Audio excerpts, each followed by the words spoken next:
Hola, ¿qué tal? Bienvenidos a un nuevo episodio del podcast de los tiempos. No, mentira, porque hoy estamos celebrando los 100 episodios cumplidos precisamente del podcast de los tiempos. Y obviamente no puede faltar hablar con la persona encargada de este material que ha dado tanto también a la multimedia o al grupo multimedia de este grandioso medio, que es Rudy Orellana. Rudy, qué placer tenerte acá y esta vez en esa posición tan diferente. Querida Dara, pues el agradecido soy yo. Obviamente es bastante incómodo estar del otro lado, sin embargo creo que estamos aquí para dialogar, para hablar y para un poco analizar de lo que significa este podcast, el podcast que de alguna manera está revolucionando las comunicaciones en los últimos años, ¿no? Definitivamente, porque muestra otras perspectivas de las personas públicas, demás, o de diversos temas en realidad, que es en lo que se ha centrado precisamente este podcast de los tiempos. Pero conozcamos a Rudy un poquito más, por favor. Rudy, cuéntanos cuánto tiempo estás trabajando en los tiempos y cómo llegas a ser parte de esta familia. Bueno, mi trayectoria es bastante extensa. Te cuento que yo he salido bachiller del colegio trabajando ya en el periódico Los Tiempos. Wow. Egresado de la universidad, estando en Los Tiempos, nos fuimos a Estados Unidos, creamos el periódico Los Tiempos en Virginia, retorné acá y bueno, así grosso modo, ha sido una trayectoria interesante de tal forma de que prácticamente he estado en todos los ciclos de evolución tecnológica. Exacto. Y también de trabajo diario del periódico Los Tiempos, ¿no? Definitivamente, porque si lo ven a Rudy en los podcasts, si te ven, si te escuchan, también tienes un semblante de presentador de televisión, que algunas personas no pueden imaginarse eso de una persona que puede trabajar en un diario impreso. Hoy por hoy abres esta puerta al podcast Los Tiempos. ¿Cómo se te ocurre esta idea? Bueno, mira Dara, yo creo que el formato de podcast es nomás relativamente antiguo, o sea, se crea el 2024 con un afán, digamos, de poder potenciar, si se quiere, las redes sociales, pero hay un detalle interesante que seguramente pues muchos también lo saben. Yo creo que el podcast tiene su origen en la radio, ¿no? Es decir, la radio ya de alguna manera da cierta pauta de que se tiene que hacer un podcast. Pero ¿qué características tenía en ese momento? El hecho de que, por ejemplo, solamente se trasladase la información y se expusiese en las emisoras de radio.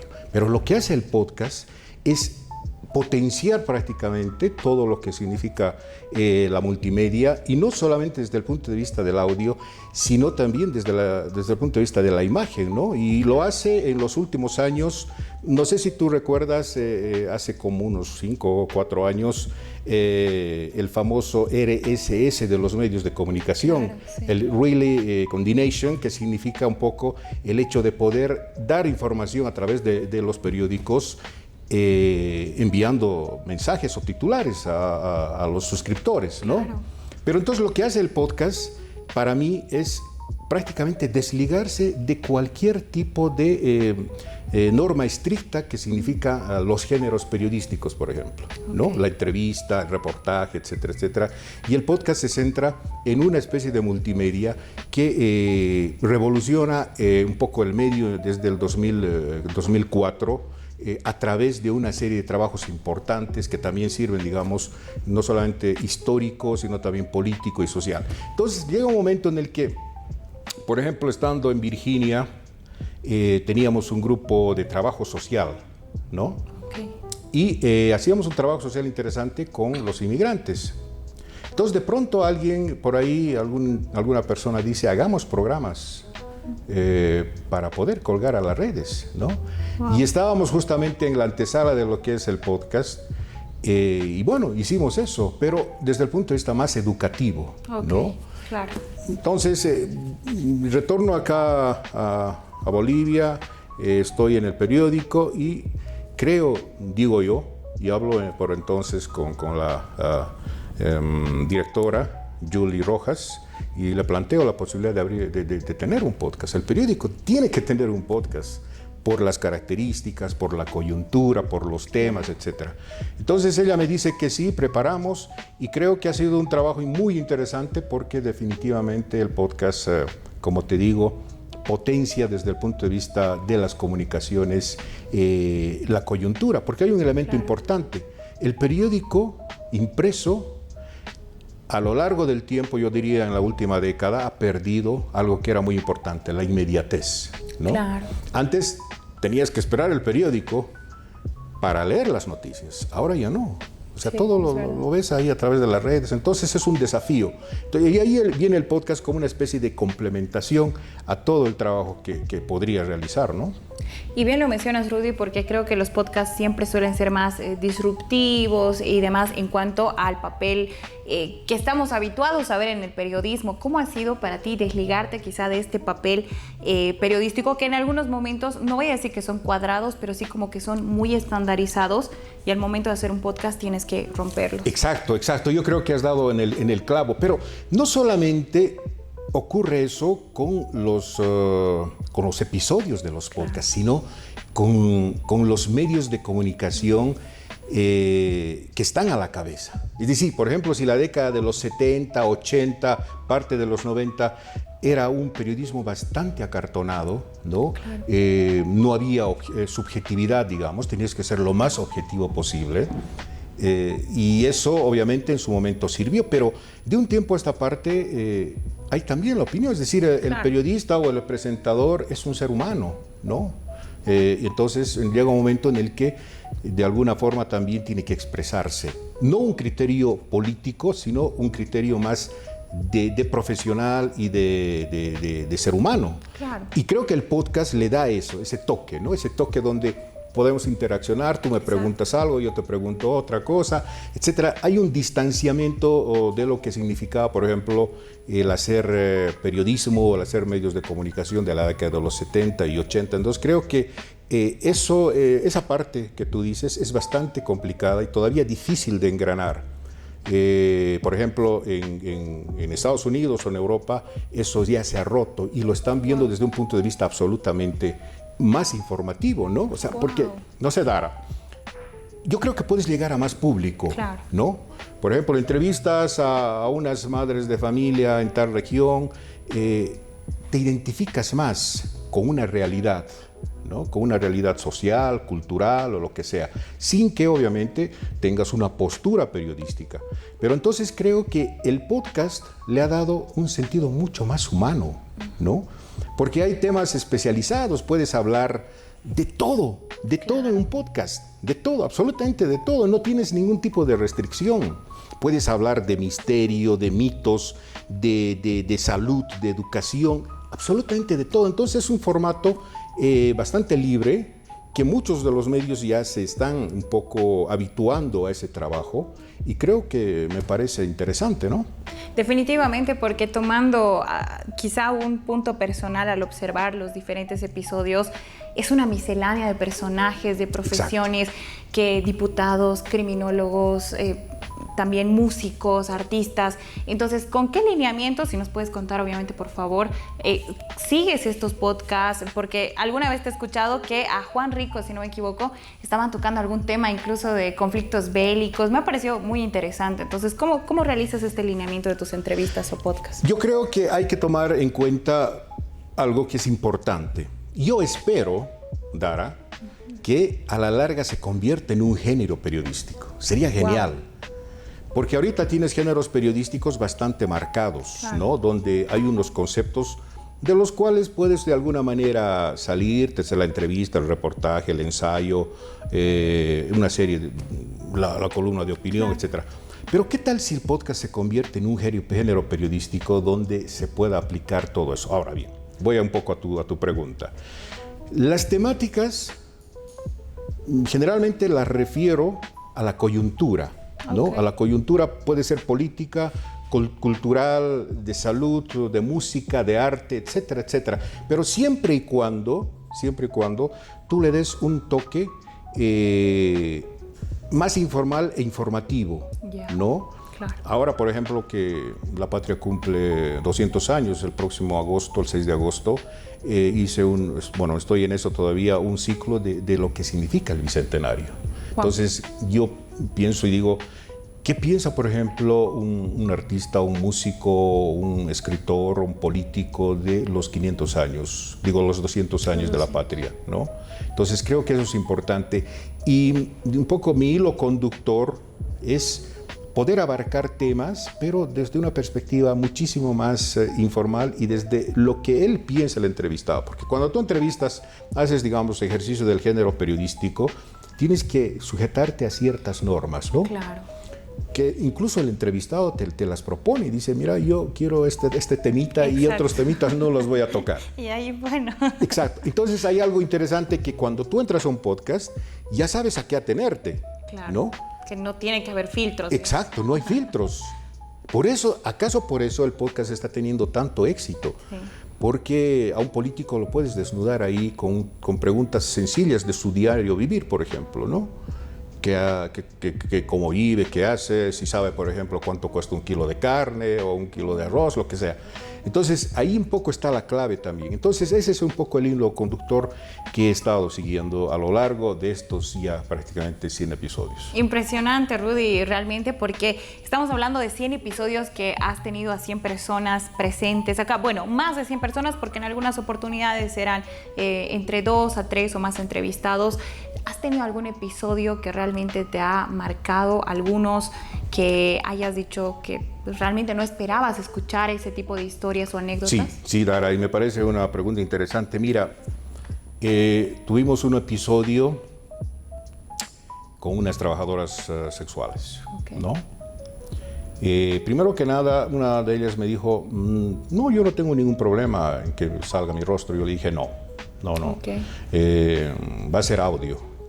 Pero en el trayecto del podcast empezó a contarme una serie de cosas bastante complejas, ¿no? Por ejemplo, en Cochabamba, particularmente, yo ignoraba que había un sindicato, exacto, pero desligado completamente de lo que habitualmente se hace, ¿no?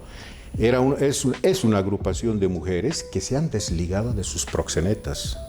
Wow. O sea, se han independizado, wow, por así decirlo. Uh-huh. Pero este grupo de personas está funcionando mejor que su sindicato. ¿Por qué? Porque se autodefienden entre ellas, han creado un círculo de protección, no las explotan, no las explotan los proxenetas, tienen margen de maniobra y eligen qué días trabajar, cómo, etcétera, etcétera. Wow. ¿No? Entonces, lo que más me sorprendió era que prácticamente una de ellas tenía 2 hijos. Entonces, es un trabajo, ¿no? No creo que nosotros no tenemos por qué juzgar. O sea, nadie tiene que juzgar a nadie. Simplemente, evaluar nada más. No estamos para juzgar, ¿no? Pero creo que en ese tránsito ellas han sacado adelante a sus familias, ¿no? Y una de ellas está jubilada, por así decirlo, y dice, no, pero yo he dejado el trabajo, pero voy a seguir con este grupo de mujeres porque me interesa que sus derechos sean respetados, ¿no? Y que nosotros, o mejor dicho, nosotras, tengamos poder de decisión sobre nuestros cuerpos y no un proxeneta que me diga que tengo que trabajar las 24 horas del día y que tengo que darle más del 60% de mi trabajo. Qué impresionante. Ese para mí ha sido un episodio interesante. Después ha habido otros, ya un poco desde la perspectiva de la coyuntura, ¿no? Desde el punto de vista cultural también. Hemos tenido la posibilidad de entrevistar a varios youtubers que hacen un trabajo, digamos, interesante, más allá de llamarse, digamos, influencers. Claro. Creo que el trabajo de ellos es eso, ¿no? Definitivamente, ¿no? Y haciendo recapitulación también algo de lo que vi en ese episodio, igual me sorprendió y pienso que a más de una persona que haya podido espectar estos episodios le generan lo mismo que a ti. ¿Hay algún episodio que quizá puedas hablar de cumplir un sueño de al Rudy chiquito que haya dicho, wow, no puedo creer que haya entrevistado a esta persona o que la esté conociendo tan a fondo por este podcast?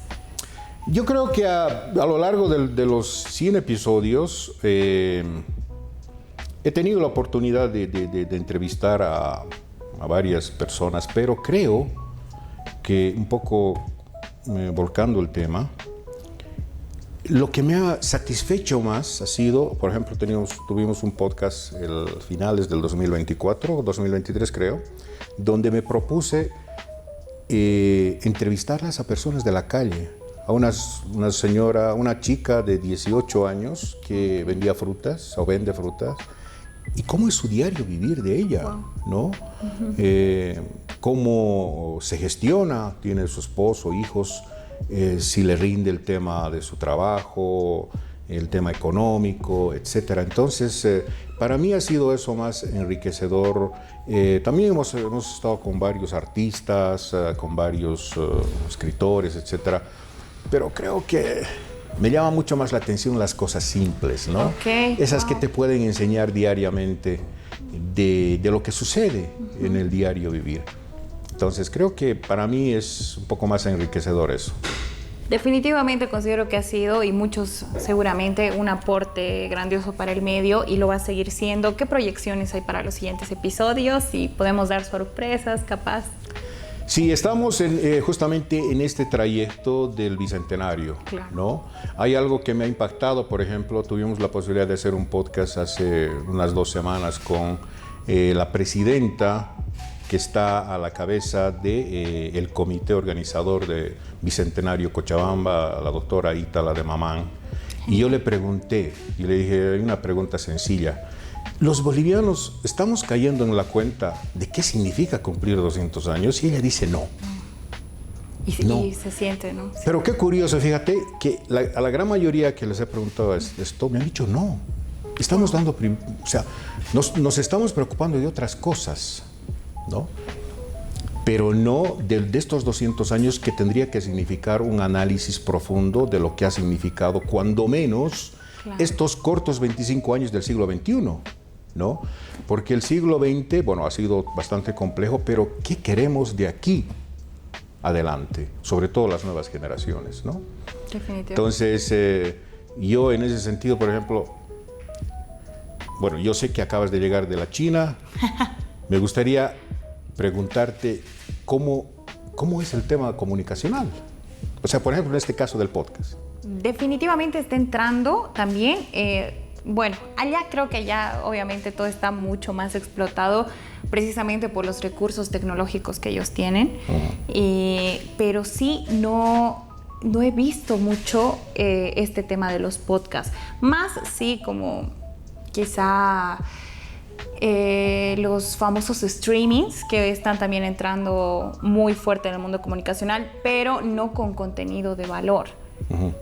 Lo que me ha sorprendido sí es cómo los diarios se están manteniendo realmente con una gran apertura a toda su población, y los medios, bueno, ¿no? Que los medios estatales, que también su propia gente confía mucho en esos medios. Creo que eso es lo que más me ha llamado la atención. Pero no sé si tú coincides conmigo, Dara. Imagínate una situación tan paradójica como es TikTok, por ejemplo. Claro. O sea, una plataforma china que se contrapone un poco al mundo occidental, ¿no? O sea, ¿cómo entiendes tú eso?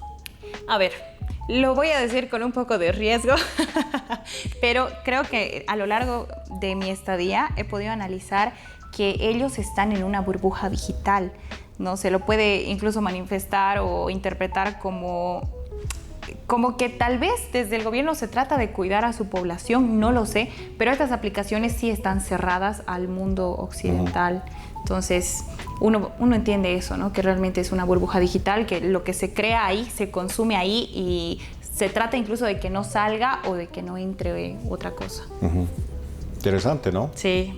Y creo que es, yo creo que es también un poco difícil de anteponerse a la tecnología y a los medios de comunicación. Yo creo que ahorita el gran debate, por ejemplo, está en qué hacemos con los medios de comunicación o qué hacen con las formaciones académicas en las universidades, por ejemplo. Claro.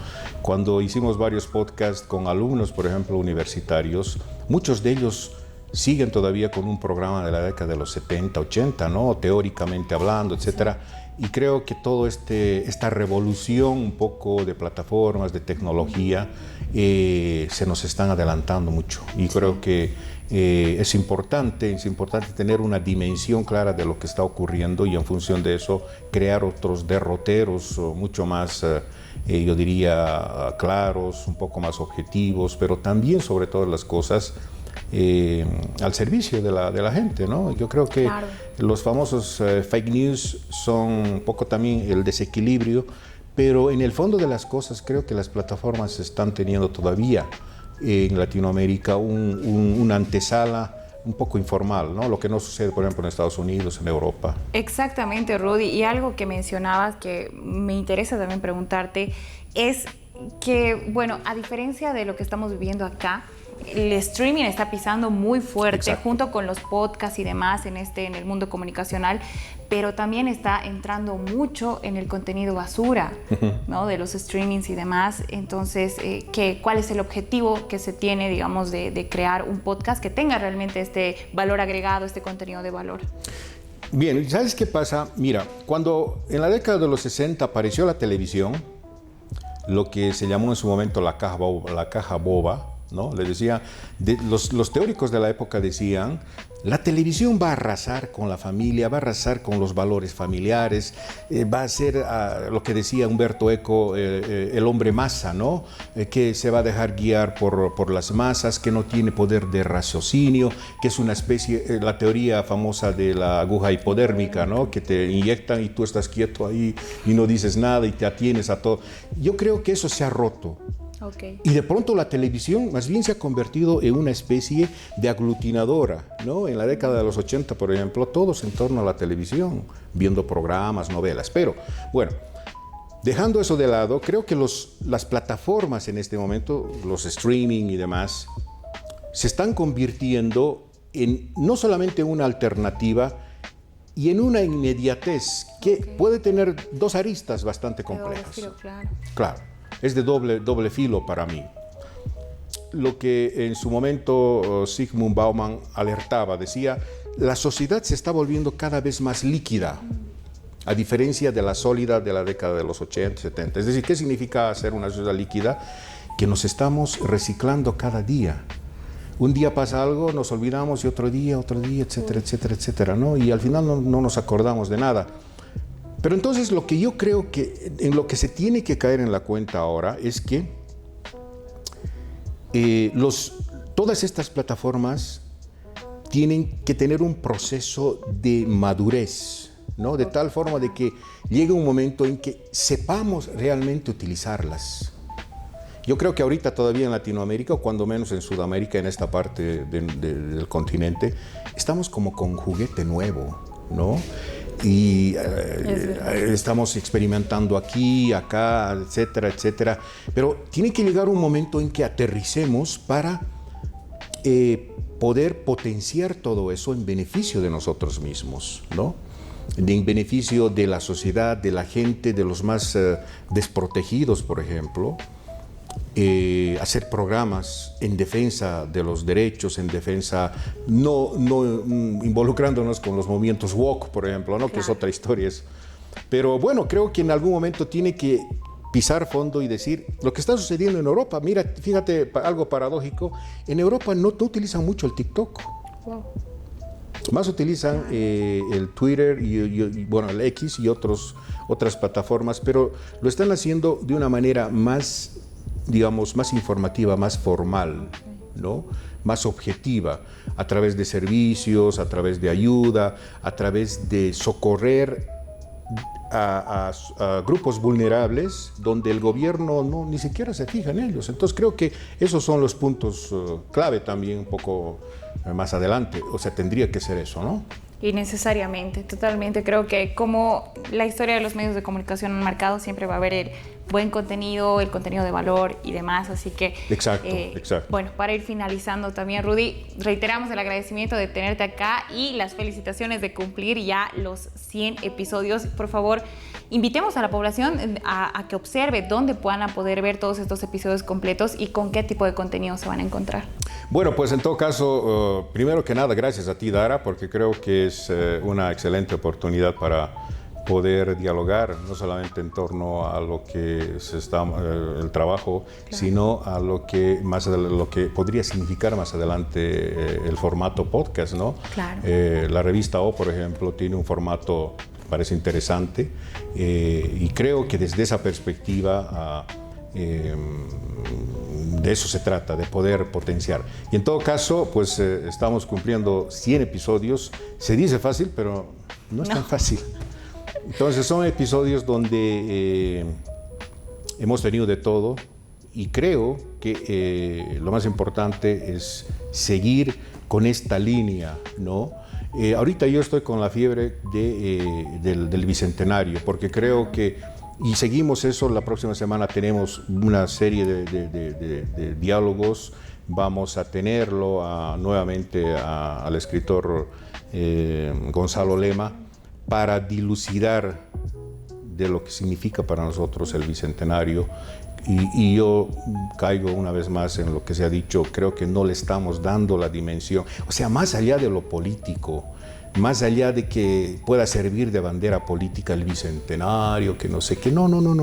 Yo creo que el Bicentenario tiene que ser un momento de reflexión. ¿Qué hemos hecho? ¿Qué estamos haciendo? ¿Y qué vamos a hacer de aquí adelante? Porque hay muchos temas pendientes. Entonces, a lo largo de los próximos podcasts vamos a tener algún tipo de entrevistados que estén hablando del tema también, y también pues con escritores, artistas, políticos sobre todo, y ya después de casi unos 2 meses antes de las elecciones pensamos invitarlos a los candidatos para saber cuánto saben y para que nos digan cuánto cuesta pues un kilo de carne, ¿no? Claro. ¿Cuánto cuesta un huevo? ¿Cuánto cuesta un pasaje? Que seguramente no lo saben. Entonces creo que esas cosas son importantes. Exacto. Y te reitero una vez más, Dar, muchísimas gracias. Y claro, indudablemente los esperamos en el podcast Los Tiempos, en el episodio número 100. Estamos en todas las plataformas, en YouTube, en Spotify y en la página web del periódico Los Tiempos, www.lostiempos.com. Gracias. Gracias a ti, Rudy, de verdad. Invitación hechísima para todas estas personas que quieran observar contenido de calidad con, como lo decíamos, una miscelánea de invitados. Así que, Rudy, otra vez, gracias y nos vemos en el siguiente episodio, en el 101, y ya espero para cumplir también el 200 pronto. Gracias, Dara, muy amable por esta entrevista y gracias por todo.